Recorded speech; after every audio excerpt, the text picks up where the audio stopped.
Let's go to the tail of the tape. It is Jhack Tepora, 24 years old, out of Cebu City, Philippines. Impressive record, 23-0, 17 wins by knockout. Again, he's only 24 years of age. Oscar Escandon is 35 years old, only 5'1½". He is put together, but in a short package. Reach about the same. Tepora comes in as the ace side, but could be challenged here tonight. Let's go to Jimmy Leonard. Well, fans, from the Toyota Arena here in Ontario, California, Premier Boxing Champions presents our next attraction, brought to you by MGM Resorts and Brooklyn Boxing. Judging at ringside for this bout, Tiffany Clinton, Patrick Russell, and Zachary Young. All right, fans, here we go. 10 rounds of boxing in a featherweight special attraction. Introducing to you first, fighting out of the red corner, wearing black trunks. He is fighting out of Gilroy, California, by way of Ibaque, Colombia. He weighed in at 127 pounds with a record of 25 wins and 5 losses. He has 17 wins coming by way of knockout. Introducing El Guerrero, Oscar Escandon. His opponent across the ring is fighting out of the blue corner, entering the ring wearing pink trunks with black trim. Fighting out of Cebu City, Cebu in the Philippines. His weight, 126½ pounds. He is undefeated in his campaign in the ring with a fine record of 23 wins, no losses, 17 of his wins coming by way of knockout. Please welcome the undefeated world-ranked featherweight contender, introducing El Capitan, Jhack Tepora. And introducing our referee in charge of the action, he'll be giving instructions after the introductions, Jack Reiss. Jack, right over here, please. Oscar, over here, please. Mouthpiece, mouthpiece. I gave you guys bold instructions in the dressing room. I just want to remind you, please listen, obey my commands at all times, protect yourself at all times. Escúchame todo, protecto, pelea duro, pelea limpio. These right here are a little high, Mr. Guerrero. I'm going to let them work from this point up, okay? All right, these are right on the belt line. Buena suerte, good luck to both of you. I'll tell you, a few things stand out here. One, Lennox Lewis. Escandon is 5'1½".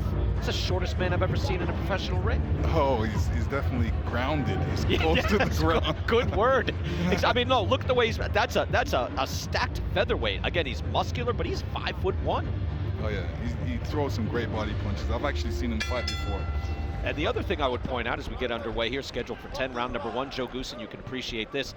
Both of these kids have serious hairstyles. Look at that. What are you saying? I'm saying this. No, you take it seriously. So do they. Right. No, but it's going to get messed up in there. I would never allow that. That's true. Now, getting back to the fight itself, Escandon, he is 5'1", and he was a 2-time interim champion at 122. So he's fighting in a division above that now.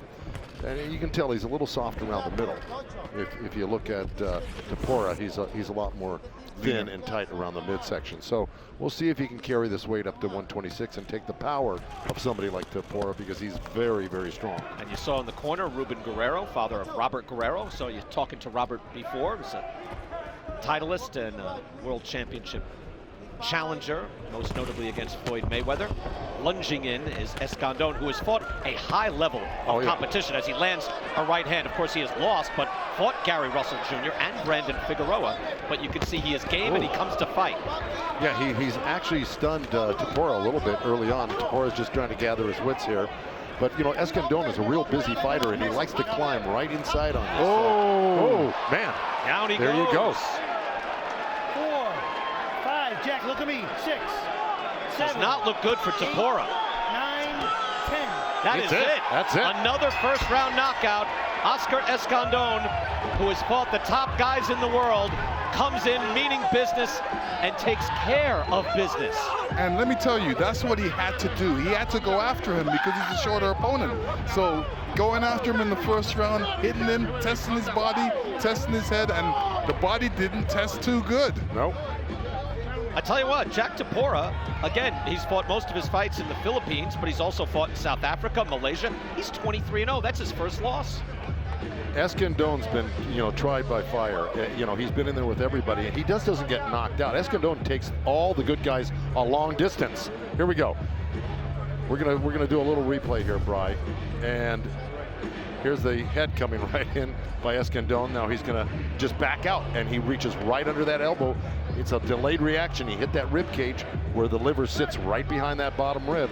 And man, it doesn't take much to put somebody down and out. It's hard to get up. It paralyzes you. Shades of Hopkins De La Hoya. That's right. How that fight ended. It doesn't matter. Doesn't matter if you're in great shape or what kind of shape you're in. You get hit in that perfect shot, right. You go down. Let me ask you, Joe Goosen, why don't you just train guys to go for that? Just wait for that. Well, because it was an unexpected punch. You can brace yourself for a liver shot and take it better, but you know, that one was unexpected.